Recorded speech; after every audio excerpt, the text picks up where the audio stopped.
Yeah, he's got terminal tuna head. Oh no, No. not the tuna head. I was draining, the water out of the tuna can this morning for lunch, and he decided as I was draining it over the sink to jump into the sink and just like let his mouth open. So he could It's a baby. I buh. love him. Oh, He's also the star of the show in this D&D, so Oh, that's Pillsbury good. is always the star of the show. Yeah. Pillsbury, why are you trying to bite me? Why? Oh, don't bite. This is domestic violence. He just slapped me in the face. Oh Very. no! He's becoming too much of a diva for his own good. He is. He hates it when I get on calls with other people because that means I'm not paying attention to him. He's just a little baby. Oh, I have I a love purple him. leather-bound journal. Oh boy. Ooh. I shall use that for D&D things. Why was yeah. my first thought in character? Because Lexi Yeah. is a character and not a real life person, Lord. I mean, I also often think that's true. I mean, yeah, I'm always like, oh, I'm in a TV show, obviously. What would a sitcom character do? To be honest, sometimes the only way I can convince myself is to like get around and do productive things is to convince myself I'm a TV character. Because like no one wants to watch a show about someone just like lying around in their bed. But now I go to the gym and I go get coffee and stuff. So main character energy, or at least side character energy. Yeah, it's like we need plot.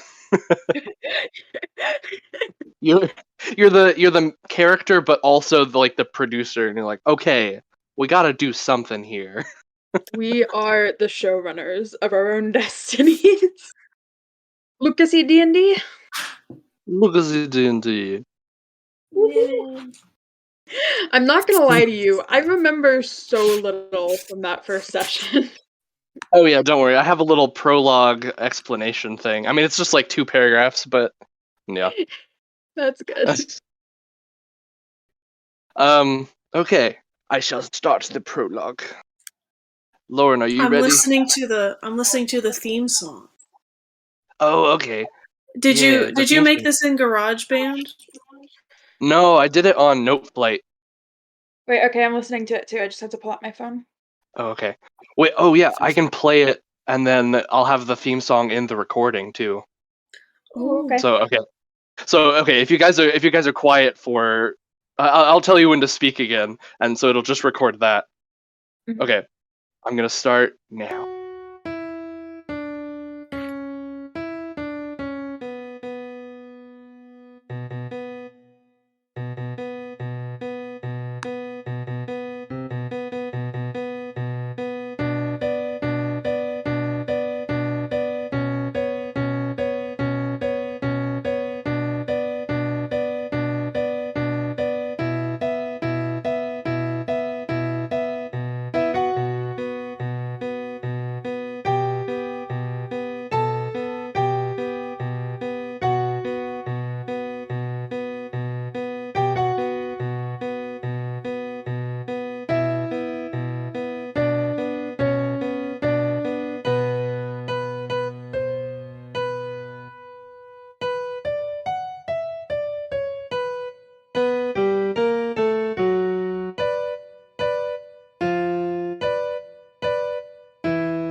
A cat gone, a portal open, a warning sent.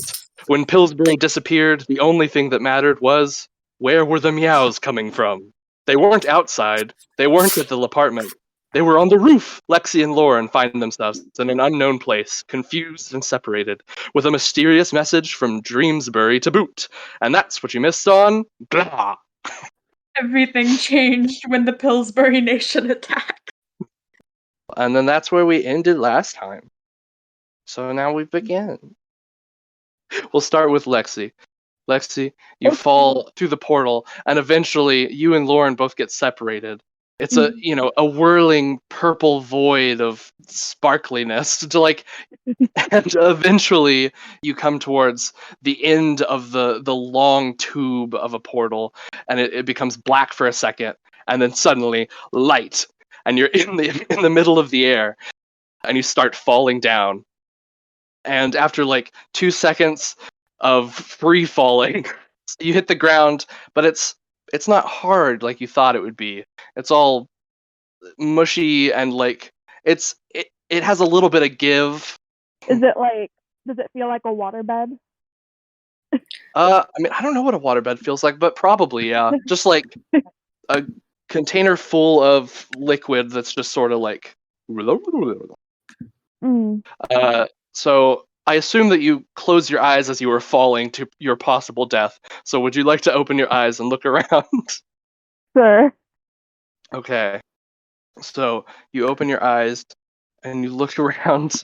You look at first, you're looking face up at the sky, and it's a nice blue sky, like a normal Earth sky. Those clouds and stuff. As you do. This waterbed is feeling really nice, although it feels like there might be a leak or two. And so you look to your side to find multiple corpses, just a big pile of dead bodies, just sort of decaying. Yeah. So immediately I scream and I'm not even consciously moving. I just jolt back to the opposite direction of wherever the corpses are. Oh, it's a big pit, so you just tumble down into more corpses. Oh, that's great. All right, I want to scan the area to see if there's a corpseless space somewhere. You scan the pit, and on the lip of the big hole where the bodies are thrown down, you see a ring of hooded beings. Okay, I go up to the hooded being. You go up to the hooded beings. They just stare at you. Their hands are linked in a whole circle around the pit. I try to join the circle by offering my own hand.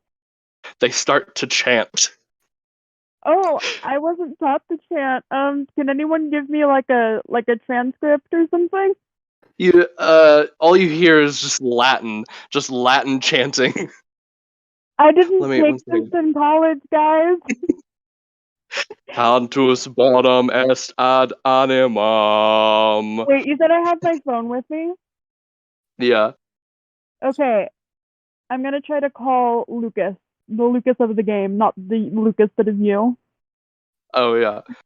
There is no cell service in this land. Tragic. I was hoping you could translate for me. In audibus audentium cantapo. Hi, my name is Lexi. Where am I, and who are you guys? And is this a cult? It feels like a cult. Mirror quid latine locor.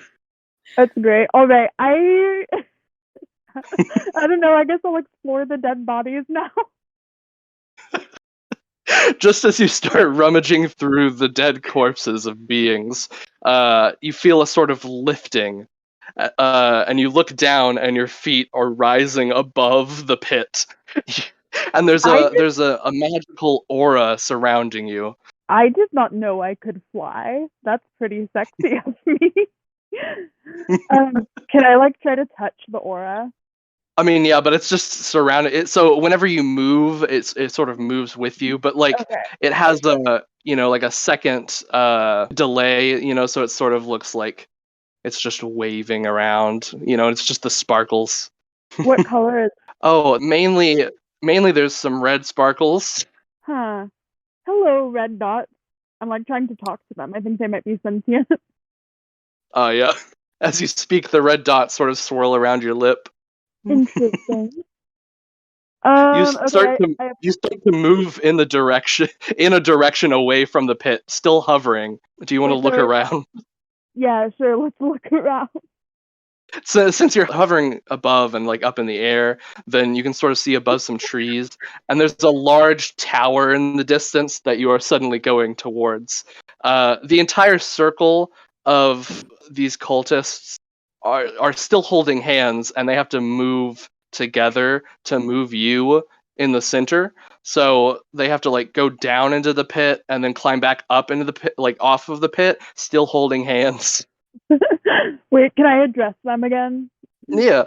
Okay. I am your Messiah, and you shall listen to me. Where am I? They look at each other and then continue to chant. I am your Messiah. Miraquit Latin loco. All right. Well, I guess I'm headed to the castle now. You are indeed. Now we must go to Lauren. Waiting. Oh boy. What? So Lauren, you end up. So you're in the portal as well, and then eventually you and Lexi get separated. And in the swirls, you get caught up at the end of the tube into the vortex. Suddenly, it's black, and then it's the sky, and you're falling for about half a second, and then you hit the ground. It is very Ow. hard and not like a waterbed. Thanks, Lucas. I really appreciate that. You're welcome. Woohoo. Would you like to look around? Yeah, sure. Okay, so you open your eyes, and at first, you see the sky, nice blue clouds, of course. No birds though. There weren't any birds with Lexi either. That's not important, but so, you look around, and the ground looks like rocks, just like gray mountain rocks. Like the untouched, no grass or anything this high up, and the air feels a little thin. Hmm. Interesting. Yeah, and so you're still just laying down there. My bones. My bones. All right. I sit up. Can I Okay, sit you up, sit on. or am I too? No, I mean you hurt a little bit, but you only fell for just a tiny little bit. So All right. yeah. I stand So up. mm-hmm. What kind of rocks are these? Igneous, sedimentary. What are we talking? More like igneous rocks. The place where you're at, it looks like there's sort of a crater at the, like you're on the top of a mountain and there's a little bit of a crater, but there's no volcanic activity. I see. Yeah. So do I see anything at the bottom of the mountain? You climb up the little tiny lip of the crater and you look around. To the south, there's a valley down below full of trees and such, and then right near the end of your eye line, there's another mountain range down south, and there's a little bit of a building on top of there, although you can't see much of it, but you can tell it's not part of the mountain. And then looking north from the mountains, you see another forest, and the forest looks sort of not taken over. There's a weird energy to it. Okay. Well, I want to check out the building, so I'm gonna go that way. Okay, so you begin climbing down the mountain. There's a lot of sliding and tumbling, but you try to be careful. And eventually you find your way down to the valley in the middle of the two mountain ranges. And there's lots of activity here. There's little creatures swinging possibly from the trees, and then there's little critters that once you hit the ground, they just sort of scattered on the ground. See, if it's like normal wild animals, the last thing you want to do is approach them. That's bad. True. So This I'm is going. If they want to talk to me, they'll come to me. So I'm gonna ignore them, give them their space. Consent is important. Indeed. So I'm gonna keep making my way towards the building, Making my way waddling down. in town, walking Yeah. fast. The animals continue to just sort of. Some of them have started to follow you, but like from a far distance. They're just sort of like hiding behind trees and looking at you as you walk towards the other mountain range. They look intrigued, but they're also scared to come near you. Okay. Are there any like loose sticks on the ground? Yeah. There's like walking stick sized ones, and then there's just the tiny little ones broken by like the little monkey creatures swinging about. Okay, I'm gonna take a big stick. It's gonna be my walking Okay. stick because I assume that my bones. I'm bruised. I hurt, Your and frail bones. I'm so frail. And Oh no. also, I assume since this is a place I don't know, a big stick could be used as a weapon in case. So now I am weaponed. One of the few weapons that I was taught how to use in my black belt was surprisingly long stick-like objects. So That's I'm good. ready. You're ready to like cane fight people. I'm ready to throw down. Yeah. At one point, one of the little monkey things that is following you swings from a tree and misses and falls to the ground in front of you, and he just looks up with big Blink round eyes. twice if you can understand my language. You speak habla español or inglés? It blinks twice with both eyes, but at different times. So it's like blink right eye, blink left eye, blink right eye, blink left eye. So he can speak either Spanish or English. I should have really specified. I shouldn't have done both. Okay. I'm gonna say blink 3 times if you need medical assistance. It starts to blink. 1 with the right eye, 2 with the right eye, 1 with the left eye, 1 with the right eye, 2 with the left eye, and then it screeches and goes, yeah. Okay. Well, see, that wasn't 3 blinks, so I'm gonna assume that's a no. It stands up, and it's just a tiny little thing. It's like the size of, like a phone, and it just springs backwards and then hooks onto your leg and just holds it. Not like hook, like bat. It just sort of like grasps onto you. I guess. Okay, this is my little brother now. I've decided. Okay. I guess I have to name you now because I'm not going to refer to you as the phone-sized monkey creature. That's too long. We're going to name him Juego. Lego. No, Juego, but like Juego. the J is like an H sound. Oh, Juego. This is Juego. Okay, Juego. You wanna go to the building? He starts nibbling on your pants. Okay, I'm gonna take that as a yes. By your nibbling, I'm assuming you're communicating to me that there's food there. And, Pillsbury, he's really obsessed with like ham sandwiches. So I'm gonna assume that this is probably the right place. That, or there might be some like tourist information, and I could really use like a pan flip. So we're gonna go that way. The other creatures follow more closely now. Some are worried that you've kidnapped this being, and others are like, "Oh, okay, you're safe, I guess." So there's like little beetles and like big, palm-sized spider creatures, but they have like 4 legs. And and they just sort of like they make a sneezing sound. Bless you. And but yeah, and so you start making your way south to the mountain building, Yeah. and then we go back to Lexi. Okay. For about 30 minutes, you've been carried to this closer and closer to this gigantic tower, and these these cultists are continuously chanting. At this point, I'm just like really bummed that I can't just like summon a glass of champagne to me so I can just drink it while I'm floating, but okay.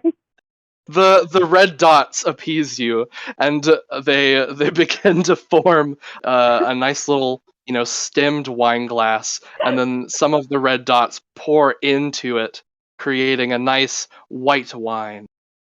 Oh my god, I have to decide whether it's safe to drink this or not. Okay, I don't say this out loud, but I think to myself, fuck it, I'm probably gonna die in a minute anyway, and then I drink it. You drink the white wine. It tastes like actual grape juice, like white grape juice, sugary and like sweet, a little sour. It's great. Iconic. No ill effects. Perfect. Well, if I'm gonna die, I'm gonna die tipsy.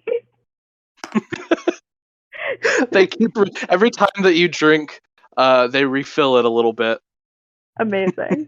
I'm like, okay, maybe I do want to join this cult, and I do say that out loud. You notice that in the circle, one or two of the cultists have passed out, but they're still holding hands, so they're just sort of like dragging them along. And the chanting continues as they go through the forest. You get looks from other cultists. All of them are wearing robes, enough to where like the classic mysterious robed figure where the hood just creates a shadow across where their face should be, so you can't tell what or who any of these things are. But they're different shapes and sizes. I want to say to the dots, can I have a robe that like matches those ones by any chance? They one of them sort of shrugs their shoulders, and then they continue to chant. But like they looked for answers to like the other cultists, and they're just all like, Okay. Well, I was gonna try to blend in, but I guess not. I just keep sipping at my wine. Eventually, you find your way to the tower. Well, I say you find your way. Eventually, the cultists find your way to the tower. And once they reach the actual entrance, then they stop chanting and you fall to the ground. But you still have the wine. Well, that's nice.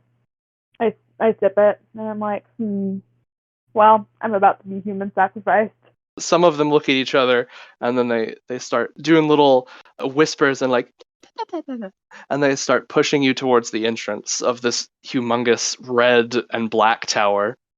Geez, guys, you can just point to the door, I thought we had started to bond. I'll go willingly, because what else am I gonna do? Then they stop pushing and they're like, point. And then you have like 12 cultists just in a semicircle around the entrance pointing towards it. Okay, I'll go through the door once you refill my wine glass. If I am about to get human sacrificed, I'm gonna be smashed first. The wine glass disappears, and then in its place forms a wine box. Just like, like a $10 boxed wine. Amazing. Thanks, guys. You're the best. Talk to you later. And one of the cultists come with you. They're like a tiny little... They're like maybe 4 feet tall. Do you have a name, 4 foot tall cultist? That's all he says. Well, I'm gonna call you Barry. Barry. Hi, Barry. All right, Barry, we're best friends now. To that, Barry also goes, ah. All right, Barry, we're best friends now. So you gotta accompany me on this journey that I'm going on. Ah.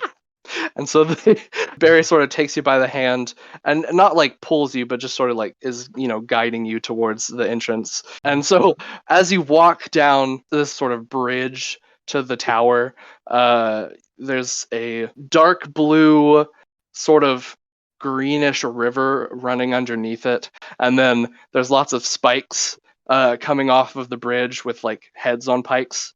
Interesting. So yeah. Like bonding with the cultists who kidnapped me. Yeah. He just every now and then Barry looks up at you. There's so many options for what he wants to do, but you can't tell because you can't see his face. So it's just like a black hooded figure looking up at you.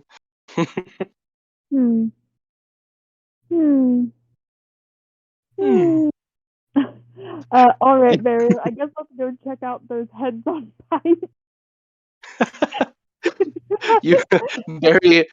Barry continues to hold onto your hand and follows you as you turn to the left and look at one of the heads on pikes. It also has a hood on it. Okay, so they all have hoods on them. Yeah. Can I take the hood off of the head on the pike that I'm looking at? Yeah, you go to reach to take one of the shorter spikes, like take the hood off, and you just find a big tomato. Is this a tomato? I turn to Barry. Are you just a tomato? Okay, Barry, say twice if I have consent to take your hood off.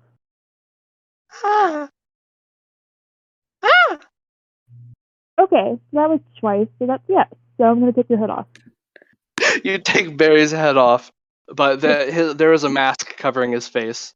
So it doesn't look like he's a tomato, unless... Okay. Wait, so can I see his eyes through the mask?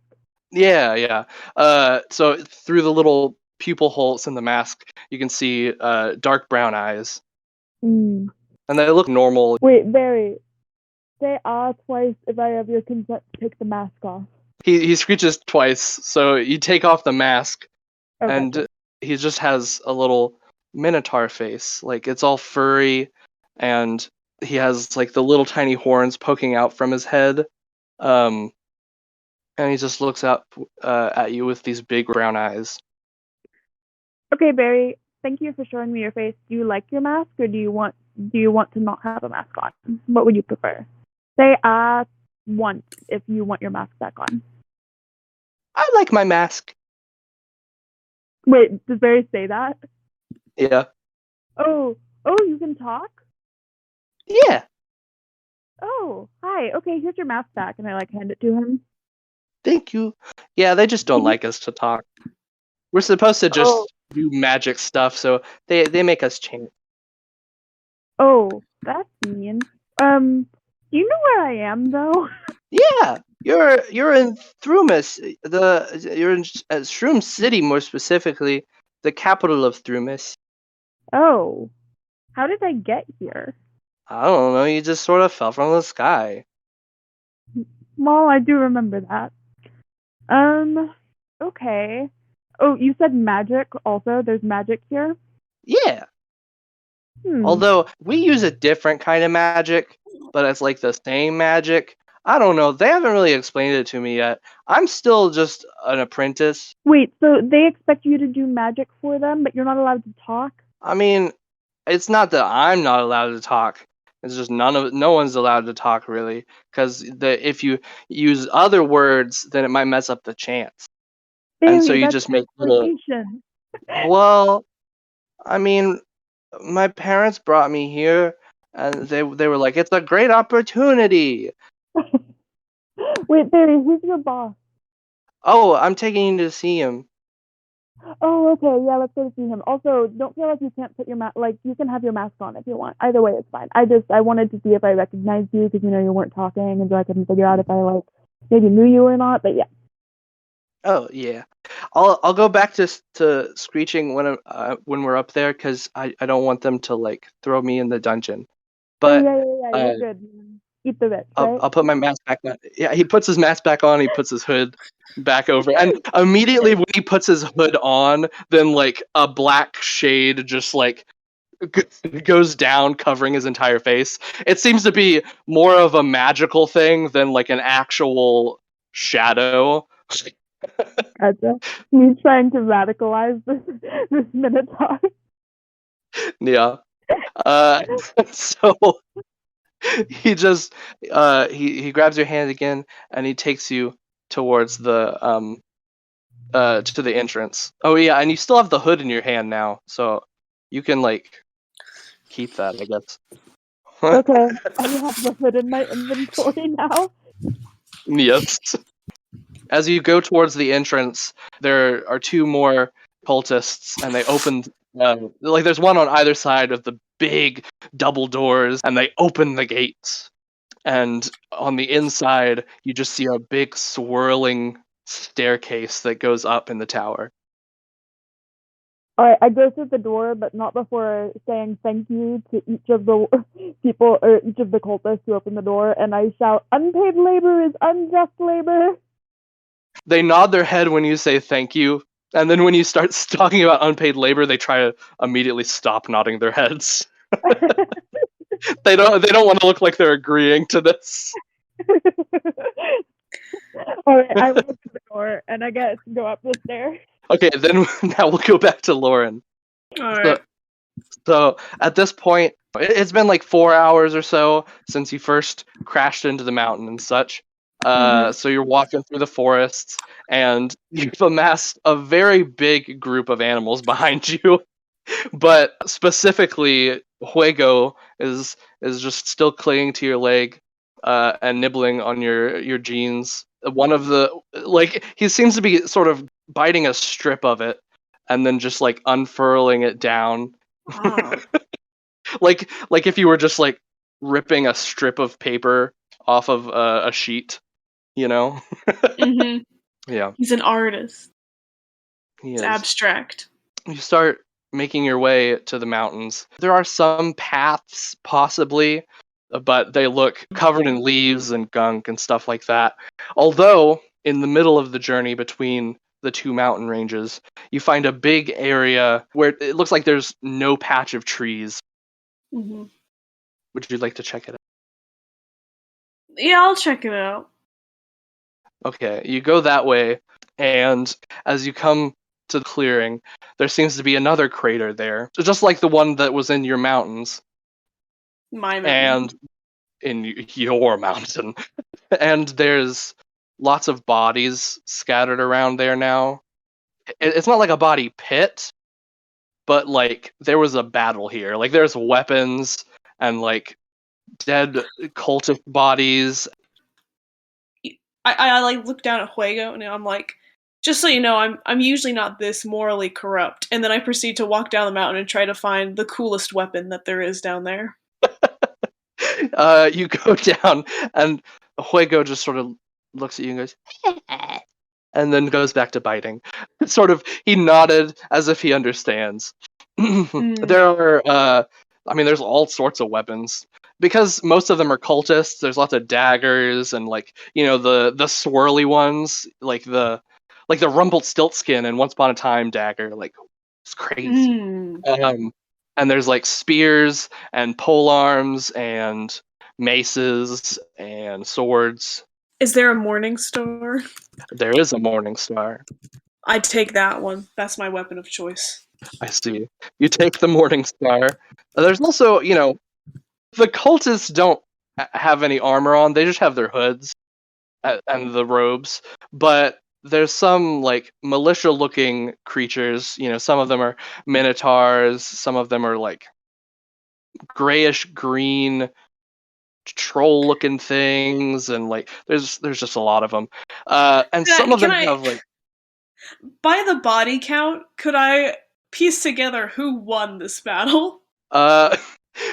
It definitely looks like theoretically the non-cultists won because there's fewer of them, and there's a lot of cultists. Like it looked like they sort of just flowed into the crater and then got stabbed immediately and fell. So there's just like a stairway of cultists into the crater, and then just a few militiamen. But so there are like breastplates and helmets and stuff if you want any of those. Okay. Well, considering how frail my bones are now, I'm True. gonna I'm gonna pick up some armor. I'm Hmm. gonna put it over my clothes because at first I tried to put them under because I'm stupid and it like looks really bulky and stupid, and then I'm like, wait, no, it goes over, you know, like a Yeah. normal person. It doesn't chafe this way, so then I put it that way. Yeah, at Um, first it looks like you're wearing like 10 layers of clothing and you're all like bulky. I'm wearing like a fake like muscle shirt underneath, Yeah. Yeah, I just see, look at what I've done. but But then yeah, then you put it over and so you have a breastplate. It's a nice like bronze breastplate. It's not, iron or silver or something, but it's something. okay. Is there like a gauntlet or something like like a hand armor? Yeah, there's actually there's a normal wooden shield with reinforced like metal, like it has like it's the normal sort of shield that you think of where it's wood, but then it has the metal like lines over it and stuff to sort of protect it and such. Is it like does it have like the individual fingers or is it like just like a mold? It looks like it was made for one of the tinier creatures. So it's about the size of your head and it just has like one little hand strap, but Okay. it's enough to where you can the leather you can unhook it and stuff and then put it on your arm or something. Okay. I unhook the leather and I fold it and I make a little can I make a little helmet for Juego? Yeah. A little you leather helmet. Give him some yeah protection. you take the little leather part and you take it all off and make a nice little swath for him, and then he goes Yes. back to eating the beans. I secure it. I tie a little bow underneath his little chin, so now he's protected. He's a little bulky. Ah, little bulky boy. He's ready for whatever may Yeah. come. Uh, then you notice there's a blue light coming from the other side from east, coming your way into the crater. Ooh, a What do you glow want to do? stick. Um, I'm going towards the light. I'm like civilization.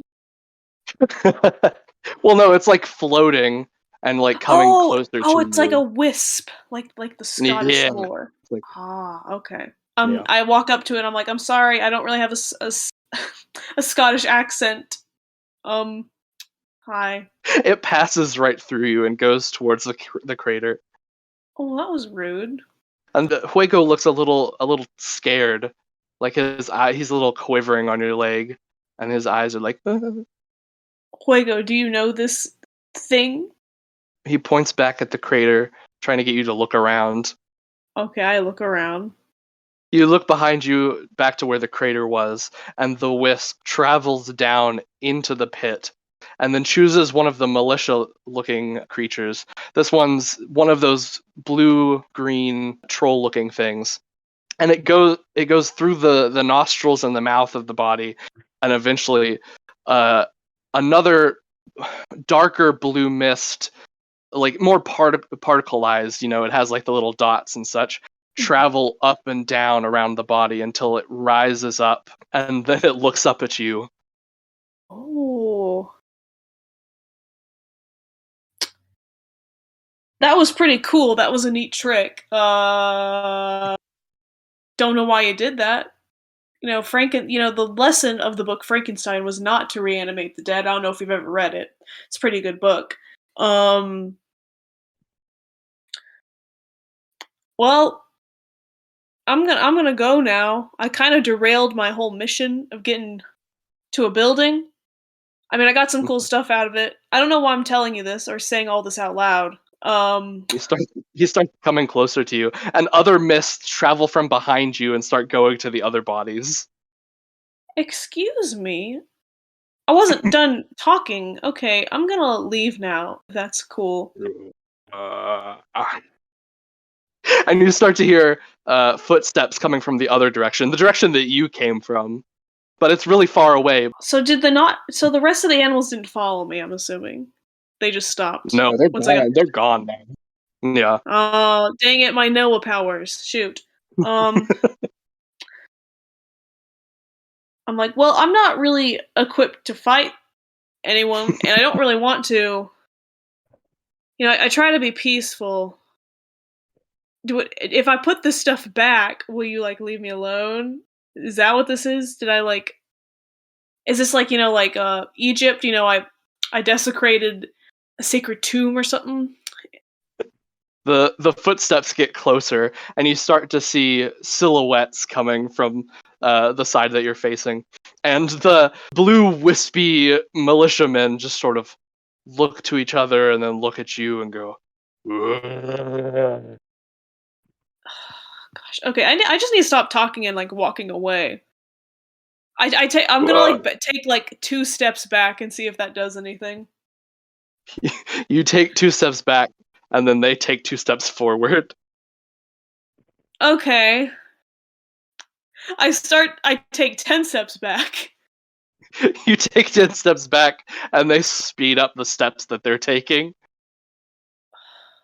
Okay. But then you hear the steps coming from the other direction, and the silhouettes get bigger and bigger until there's just there comes another sound through the forest of yelling, and you start to see more hooded figures running over towards where the blue wispy creatures are. Okay. They start fighting each other. Oh, okay, that's good. I'm just gonna leave then. I'm like, well, solve that problem.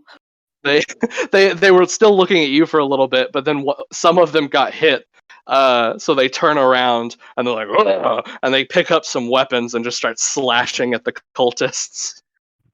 All right, y'all have fun with that. I look down at Fuego and I'm like, I'm kind of with the cultists right now. I don't know if that's gonna change. They're actually all bad. But at least they didn't immediately try to start ganging up on me. I'm a single woman. You just can't do that. Fuego You can't just pulls you at can't your just walk leg. up to a woman and approach her like that. There are creepy men out there. Yeah, Fuego pulls at your leg and is just pointing in the direction of the just away from the fight and towards the mountain. He's like, I'm giving him a lecture about women's rights, and then as he's trying to pull me away.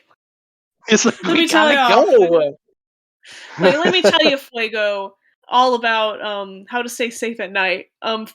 First you need your pepper spray, which I did not bring, or an air Oh horn. Lord. Yeah. Yeah. But so you start going back on the path towards the mountain building, and you're about halfway there now since you passed the crater. All right, that's good. Yeah. And now we'll go back to Lexi. Okay. Lexi, Hello. You're climbing up the wonderful staircase. The building itself seems to be made of some sort of metal. It's like a dark metal that pulsates with magical little dots. Not red dots though. These ones are purple dots. And so as you go up the staircase, you have a nice little Barry following you, and yeah. Cool. Hey Barry, do you know what those purple dots do? Oh right, you And don't want to talk while you're yeah, near your boss. but he waves his hand like a sparkling, like a sort of spell motion. Gotcha. Thank you, Barry. All right. Well, go to your boss, I guess. Yeah, so he continues taking you up to the tower. There's lots of doors leading to other rooms and such, but you just keep going up the spiral staircase until you finally get to the top. There's a wall, there's a floor wall at the top, like a little ceiling. I can't think of the word ceiling. It's a floor wall, But then it sort of leads up into a little hallway where there's a door, and you just sort of stand at the doorway there, and Barry goes past you to go into the room and sort of looks at you for a second, and holds his hands up in a waiting gesture, and then goes Okay. in. I just hum to myself and drink my box of wine. Just chugging the box of wine. Yeah, but I don't drink all of it. I'd say I have about a half left at this point. I see. There's some nice classical music being played, although it doesn't sound like any normal kind of instrument. There's strings, but you have no idea what type of strings or what they're attached to.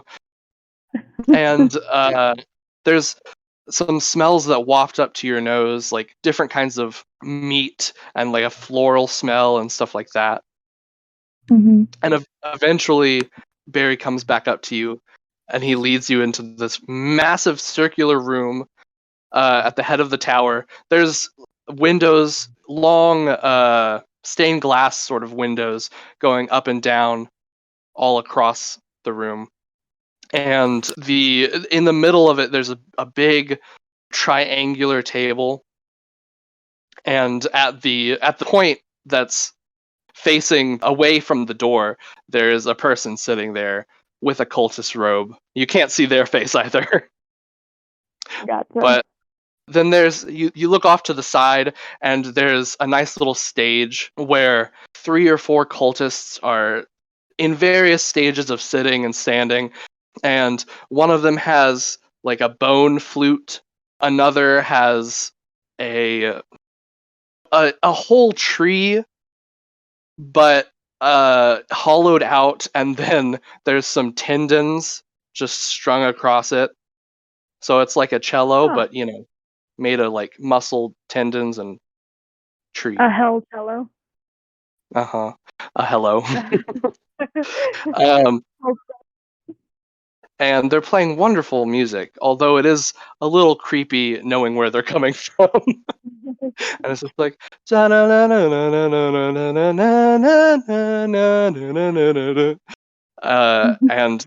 the cultist at the head of the table is sitting down in a throne, just eating all of this food. There's various little creatures and some things that look like heads, but you can't really tell.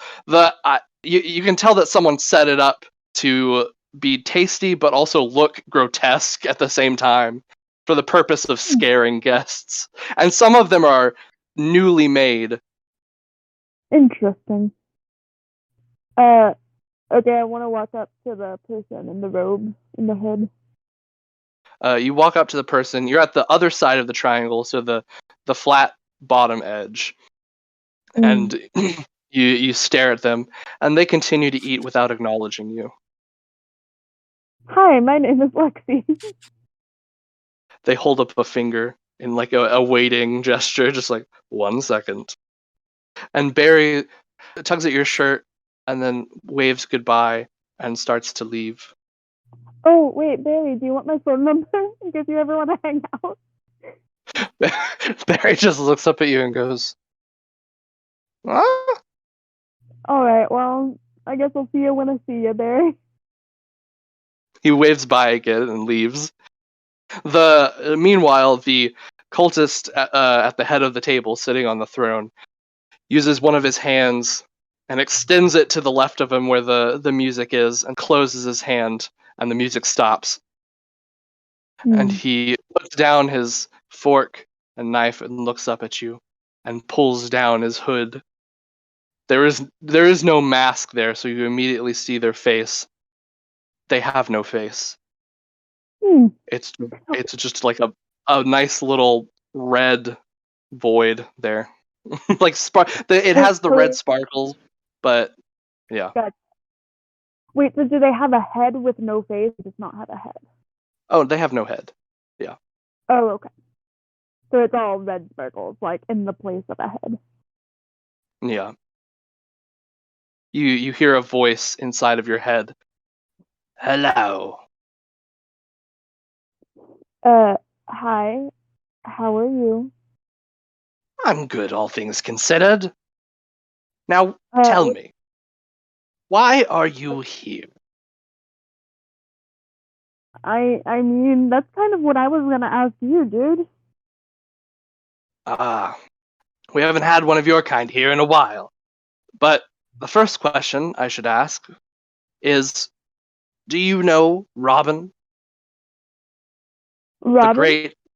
Yes, Robin. The great and powerful... Wait, 1 second, let me find the... Where did I put it? Where was it? I put it somewhere. Oh, wait.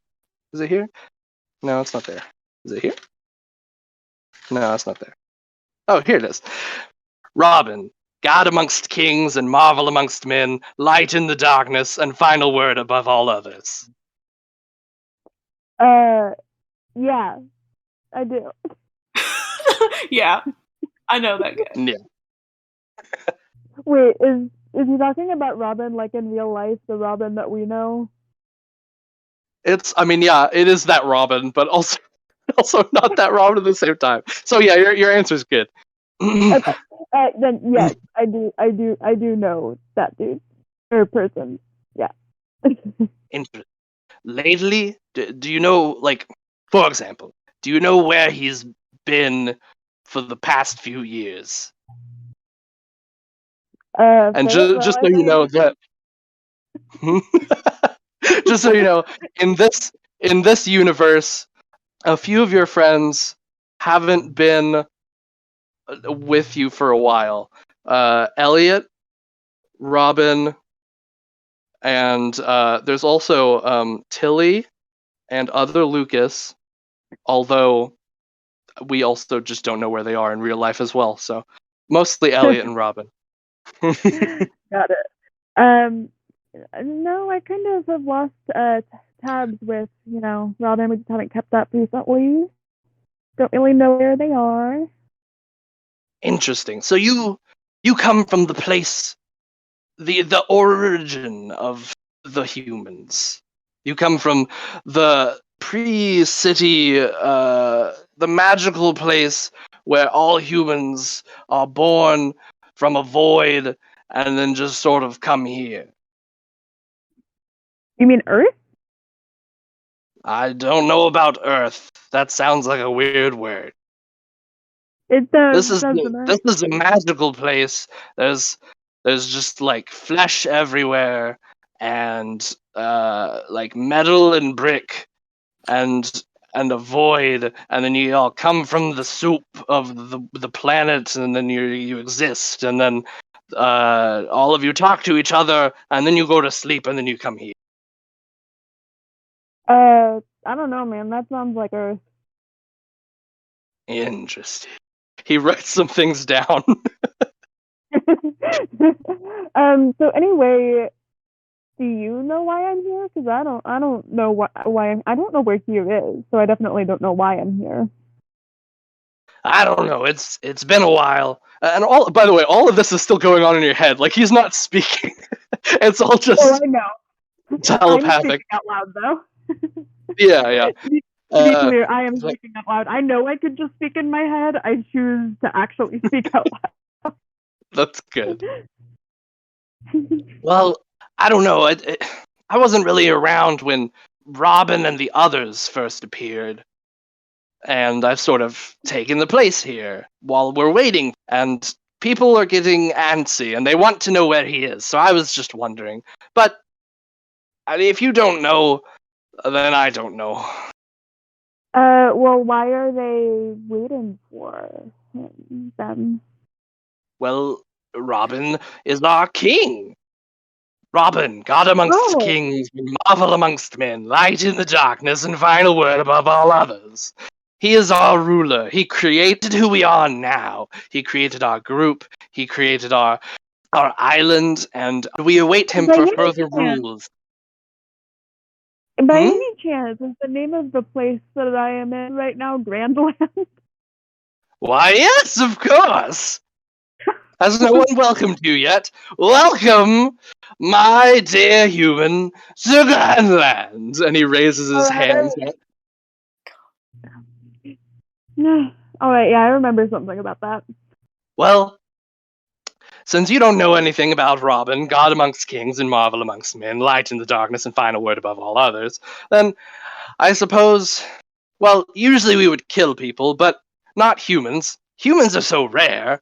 I think everyone would love to just see you and talk to you, so I'm gonna give you free reign of this little island here. Oh, okay. Well, thank you for not killing me. I really do appreciate not being killed. Of course, we tend to go for people after they're already dead. Ah, I see. So does this mean you have like a claim on my soul or something? Like, what's the deal there? No, I mean, if we get there first once you're dead? Possibly. Okay. Well, that sounds fair, to be honest. Well, if there's anything you need before you go out and explore, just ask me. Can And I then have a quickly, map? a map. Yes, 1 second. And he snaps his fingers. And another cultist that was waiting behind him. Although you didn't really notice them at first because they just stood still and didn't do anything.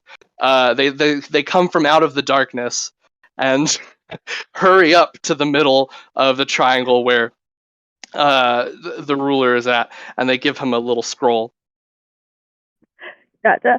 Also, I asked him, do you know where my friend Lauren is by any chance? I was with her, and then I fell to this weird portal, and then there were dead bodies, and then there was Barry, and now I'm here, and I don't know where she is. Lauren, no, I don't know Lauren, but if you're here, I guess it makes sense that other humans would be here too. Anyone else? A cat? Oh, intriguing. He writes some more things down. Well, he gives you the map, and he's like, I mean, I can have people searching for them if you need, but no, I haven't heard of any cat or other human. I haven't even heard of you until my people brought you here. So, Cool. Well, it would be great if you could search for them, but can you just make sure it's like a no-kill order? Because again, we do appreciate not being killed. oh, of course, yes. No kill, not at all. Let me. And he just he snaps at one of the servants to come closer, and he just sort of there's a little whispering, and then that cultist goes away out the door. Well, enjoy. I don't know if you've been told yet, but this is Thrumus, and we're in Shroom City, capital of Thrumus, the wonderful island full of necromancy and lovely magic. Oh, hey, what's your name? Oh, I'm Threep. Ah, There's been 3 rulers of the Shrooms. The first was Robin, God amongst kings and marvel amongst men, light in the darkness and final word above all others. And then the second was nobody. We were just sort of a collective and we had no idea what we were doing. And now I'm the third one, so I'm Threep. I see. Well, it has been a pleasure talking with you. Thanks for not killing me. Also, do you pay your workers? Just like a random question. Just I'm curious how the business model works here. Oh, well, they come here, their parents and such send them when they're younglings, and then we give them food and shelter, and we don't make them do any work other than we just teach them. It's more of a school experience. Teach them how to take control of the various magics of the land, and then send them out on their own. And if they want to stay, then they're given some jobs. Like guarding Thrumus, or going out into the greater GrandLand realm and peacekeeping. And when they get those jobs, do they like earn a living wage? Oh yes, whatever they bring home, they're paid in a flat rate of 10 gold, I believe it is. And he looks to the other servant, and the servant's like nods their head. Yes, 10 gold per day to do whatever they wish. I guess that's pretty good. Do they have like? I mean, I don't know if all of them are if they're human, but do they have like rights? I was gonna say human rights, but I guess just rights in general. Oh yes, of course. They all have rights. They're all the various races of the world, and they come here. I can't. What sort of rights are you looking for specifically? Oh, well, I was just curious how things worked, is all. Oh yeah, I mean they have a say in things and stuff like that. Although the apprentices aren't allowed to talk, Oh, because they need to learn the specific words and chants that they must use. So it's better. It stops explosions and such from happening. well, I guess that makes sense. All right, well, thank you for your time and for, the not murdering. I guess I'm Of gonna go course, explore. sounds good. And now we go back to Lauren. Oh no. Oh, so you've made your way across to the other mountain range, and you've started climbing up. The the staff has helped you at some points and hindered you at others. Um, Mm. as you're going up, because it sort of slants, and you have to do some climbing. Mm. But you eventually find a nice little stairway halfway up that spirals around the mountain. So do you wanna keep climbing, or do you want to go up the staircase? Oh, I'm going up the staircase. Okay, that's a good What choice. what kind of material is it made out of? It's just chiseled into the mountain, so it's just some stone that leads up. Oh, okay.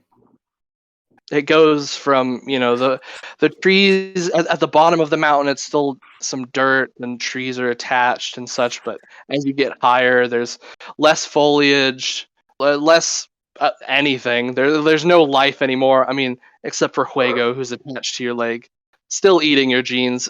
At this point, it's like he's gone around almost one whole circumference of the gene material.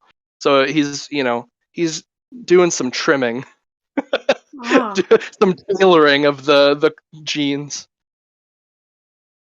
But yeah, again, he's an artist. He is working with his canvas. indeed.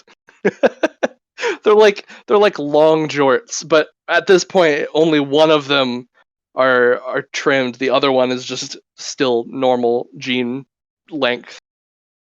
Hmm. But as you make your way up to the mountain, you start to hear sounds, lots of talking and such, until eventually you get almost to the top. There's a line of people. Oh. Can I They're tell what language they're speaking? I mean, yeah, that some of them are just making grunts, and then other ones are actually speaking fluently and stuff like that. But you can understand them. It seems like they've picked up English from somewhere or someone. Okay. But there's various races. There's some cultists even. There are a few uh tinier creatures. They're like 3 or 2 feet tall, and they have wings. Nice little pink wings. And there's some little creatures that their faces look more like dragons, and they're like a green, sort of scaly, upright lizard. And then there's more of the bluish, greenish troll things that you saw before. And finally, there's just some little bugs and such climbing around. Although they don't look really sentient, they're just sort of there. Hmm. Can I do I know what do I see what they're like standing in line for or You're at a curve in the mountain to where it oh, sort of blocks your view, but you can see a little bit of a roof, okay. and it looks generally like the shape that you saw from across the mountain range. I just look down and I'm like, well, Lego, I guess we're gonna be waiting in line. And I just make my way at the back of the line. It's just me. You I get don't cut in front of people. That would be rude. yeah, So you get to the back of the line, and Huego just sort of looks up at you, and then looks at the line of creatures and goes back to eating your jeans. Mm. But the more that you stand there, it seems like some of the creatures have gone silent, and then whispers have started up, and you get glances from, like from multiple people in line just looking back at you from time to time. Take a picture, it'll last longer. They all gasp, and then they grab you. Not like in a "oh, we're gonna take you" sort of way, but they're like, come this way, and they sort of start pushing you up to the beginning of the line. Oh, okay. Thanks, I guess. It's it's no problem. It's marvelous to see you here. We haven't seen one like you in ages. And they just all sort of push. It's like, when you're at a rock concert and then you decide to just jump into the crowd, and they just hold you up and bring you all the way back, and like you're sort of body surfing, but like you're upright and they're just sort of pushing you up the stairs. Whee! And Fuego's just like, ah. This is fun. I just let them do it. I'm like, okay, sure. Eventually you get to the front of the line, and it leads to the front entrance of this massive building. It looks sort of, I don't know, it's made of wood, but there's some brick overlay as if someone's been trying to do more work on it. And there's a main building, and then off to the side of it there's a wing of the humongous place that's sort of, it's square with a nice little grassy outside area in the middle. But so they push you inside through the doors. Okay. Yeah. And then you find yourself right at there's like a nice little entrance hallway, as if you were going into a church, and there's like the place where you get the program and all that. I mean, I don't know, do Catholics do programs, or is that just a Baptist thing? They give you. We have I know you like have like after hymns. programs, and we have the hymn Oh, book. okay. Well, yeah. So there's like the nice little welcoming area where you have capacity and stuff like that, and then at the head of that area, leading to another doorway that's all open, there's a little table, and one of the winged 3 feet tall creatures sitting there, and they look very confused as to why someone is being brought to the front of the line. But then they look up at you, and their eyes get even wider than they were before, and their jaws just dropped. I put my morning star on the table, like a peace offering, or like a gift. Yeah. Back up, and I just kind of wait. I don't know the cultural. I don't know how the culture is around here, so I'm just gonna see how they respond. Yeah. All the people behind you have gone silent, and they're all just sort of watching in anticipation. They're like, there's a few whispers of like, oh, what's gonna happen? Oh my goodness, but they're all just wide-eyed and waiting. And the fairy sees the people and then looks up at you and just closes their eyes for a second and shakes their head as if trying to get back to some version of normality. And then they open their eyes and go again and go, how can I help you? What is your name? And I try to do like a very like deep booming voice, because I'm assuming there's like echo. I'm trying to like, yeah. when like you see a bear, but you try to make yourself look bigger to like intimidate. Yeah. You puff up your chest and you go, "What is your name?" Exactly. The fairy just goes, Glenda. Oh, so you're a good witch. Good. So what is your occupation? I don't, it changes a lot. Now I'm sort of heading the monastery and hospital here, trying to help people who are injured. You look a little injured. Do you need help? I'm a little bruised, but I should be fine. Thanks for asking. Are you like in charge here? Oh no. Lucas! Lucas! Oh shit. Uh, 1 second. I'll be back. And Glinda gets up from the chair. The wings start to flutter, and she just floats away. And you just hear echoing throughout the entire building. Lucas! Until after a minute or two, two people come back to you.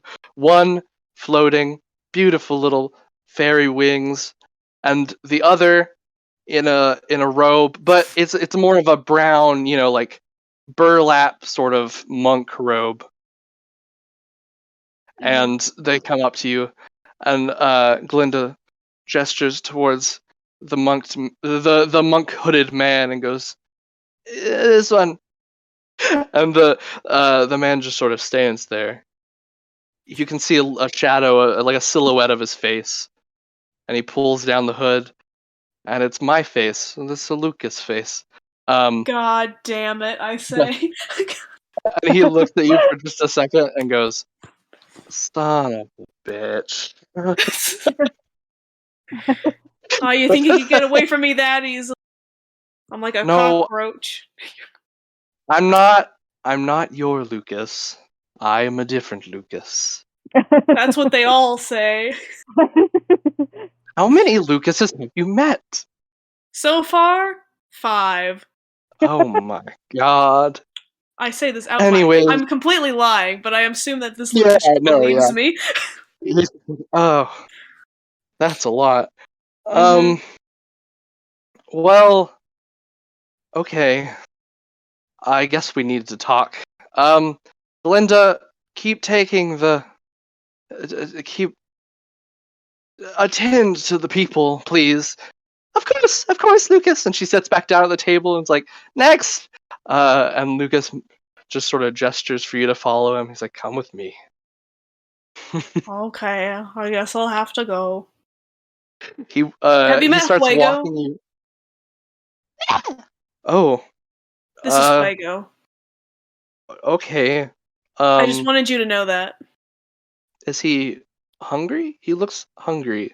Probably. I've been walking for like over 4 hours. Oh, where did you come from?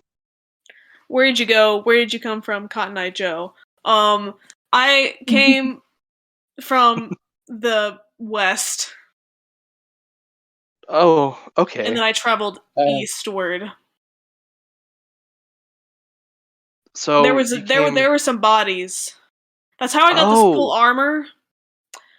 I don't know if that was like socially correct in this land, but I mean they weren't gonna use it anyways. So no, it's pretty standard here. Um, okay, so you came from the crater. yeah, Oh, interesting. So he stays silent for the rest of the time as he's walking you through this monastery. It seems like the main building itself is the actual monastery and church. There's other monk figures, but eventually you find your way to the doorway entrance to the other wing where the hospital is at, and there seems to be some overflow of beds for the wounded and such, and the monks are attending to them and trying to help them, bandaging people and trying to cover people's mouths who are screaming, and they're like shh because they don't know what else to do. But as did you get, something happen over here? um some things, lots of things. I'll get you up to date. This is Okay. my office right here, and Lucas opens the door. It's right in between the hospital and the monastery, and it seems to be a sort of add-on. Like there's just some plywood as walls and like a little cutout as a window. Um, but he has some chairs, and he sits down in one of them. There's no desk or anything. He sits down in one of the chairs and points to the other one. Would you like to sit? Fuck yeah, I've been walking for 4 hours. And they said, thank you. Awesome. A drink? And he sort of waves his hands, and a blue some blue dots sort of swirl around, and he has a scotch in his hand, like a not like a scotch bottle, but actually no, it's a whole scotch bottle. He has, he has a whole bottle of scotch in his hands, and then in the other hand he has 2 glasses. Do you like a drink? No, I don't drink. I'm always the designated driver. You should know this, Lucas. Also, I'm not. why do you have magic? Do you have to be like born with it, or did you learn how to do that? Oh, so you don't even know about the magic? And I just got here. He waves his hand with the glasses, and they disappear. And he just takes a big chug of the scotch bottle. Oh. Okay, well, I guess that's as good a place to start as any. And then we're gonna go back to Lexi. Okay. Okay. Hello. Hello. So you exit the building. You go down the entire staircase, and it's like just a big sort of open area as the the ground floor level. There's not much there, but it seems like it can be set up to like they can bring tables in and stuff like that to maybe feed people or some. You don't know what actually goes on in the room, but it's it's literally that room, and then the side ones, and then the top room. So who knows? But would you like to leave the tower? All right. Well, I guess I'll head out then. Okay. As you go out the door, the door doesn't open. There's no one on the inside to open the doors, so you sort of have to knock for them to let you out. But eventually the cultists open the doors, and you see before you the big long bridge full of pikes with supposedly heads, but most probably all tomatoes for some reason, that are hooded. What do you think are the chances that I have any cash on me? I'd say you look in your pockets, and you see that you did bring your wallet. There's a debit card, and then like a quarter that you forgot about a long time ago. Okay. Well, I want to tip the cultist, so I guess I'll just hand them the quarter. Okay. You hand them the quarter, and they some of the red dots just sort of slice the quarter in half, and then they half it between them. Amazing. So they just have like a little metal semicircle, and they're like, and then they quickly hide it in their robe, and then go back to closing the doors. So based off the map that you got, so you're in that middle one. You're in Shroom City. And Gotcha. then you can probably guess where you were before was the disposery. So you're facing east, off to the right of the map. So if you can go north to the other city, or just explore the forest if you want. Let's go look at the other city. Okay, so you start making your way off to the other city. The disposery. The disposery. So yeah, you start going north, heading towards the other city. And as you go through the forest, you see little tiny creatures running around. But at a closer look, they're very unusual. They're not normal even for GrandLand. There's a few things swinging from branches, and then sometimes they travel down on the ground too. And when you look closer, it's just a severed hand with 2 little muscle legs, and then an eye right about where the palm meets the wrist, and they're just sort of running around. Interesting. Yeah. As I'm walking, I want to like cut my hands and call out Lauren's name, and then call out Pillsbury's name a few times. You hear a meow. Wait, can I detect where the meow comes from? Yeah, it's coming. So you're going north, and it's the meow's coming from like northwest. All right, I'm gonna derail myself and go northwest. You start heading northwest, and the meows get stronger, and then eventually they just stop.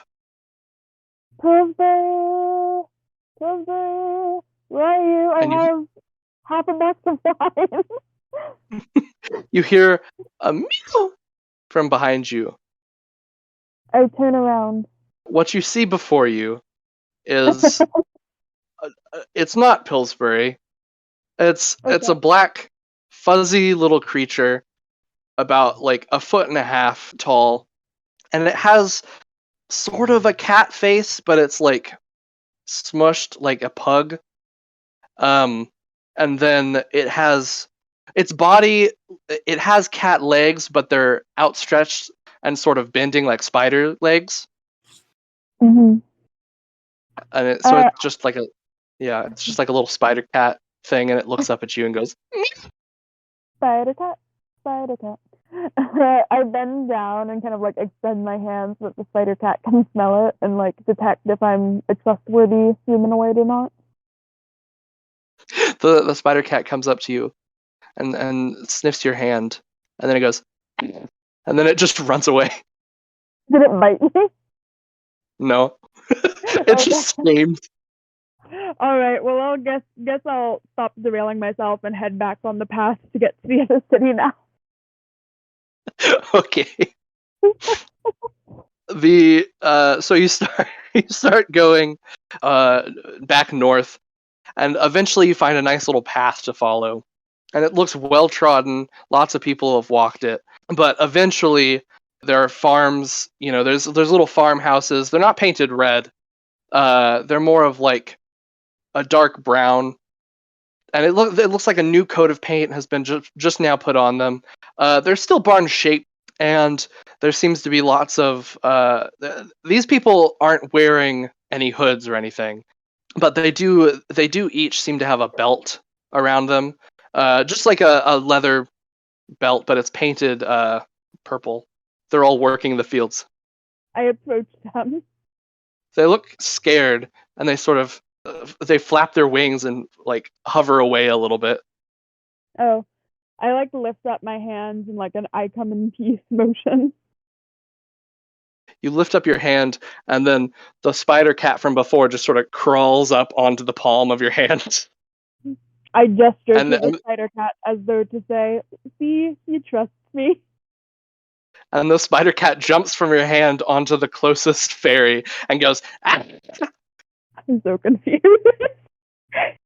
The fairy starts struggling to get the spider cat off of its face, and it just is rocking back and forth trying to grab onto the spider cat until eventually the fairy just drops to the floor. Oh. Well. Okay. I'll leave you guys alone now, I guess. All the fairies just sort of huddle together and like tremble until you leave, and they just watch you. I didn't mean to get this fairy killed. The spider cat comes back to you. Spider cat, no biting anyone unless I say so, okay? Ah! I'll give you a leaf if you agree. Do you like leaves? Ah! Okay, I pick up a leaf from the ground. Eat this leaf. The spider cat eats the leaf. Alright, but you can only bite people when I say, and I'll keep getting leaves for you and other things, okay? I would give you wine, but I don't think that's a good idea. I guess I should give you a name, too. Because just calling you Spider Cat doesn't seem very nice. How about Swivel? Like a swivel. Swivel? Oh, yeah. Yes. Spider cat just sort of spins in a circle with all of its little legs, and goes. All right, And then Swivel, come along. and then Swivel just sort of climbs up you, and then you have no idea where it went. I'm assuming Swivel is still around somewhere. Yeah. So you make your way towards the city still, traveling the path. There's lots of little fields and farms around. The fairies, every time you pass by one of the farms, the fairies look at you. They're a little bit afraid, but they go back to their work. And eventually you make your way to the city wall. It's made of nice, just the gray, like, quarry stone that you would find making up a medieval wall. It's not even. It's all like different shapes and sizes of stone. But yeah, and there's a big gate that's always open. Gotcha. I guess I shall go through the gate. You go through the gate. And I think we can stop there because it's been like 2 hours. So. Okie dokie. Cool. Sounds Yeah. good. I like that both me and Lauren adopted an animal. Yeah. I try to give everyone animals. It's very important. It's very Yes. important to have an animal companion. Yeah. But yeah, you're in GrandLand. Welcome.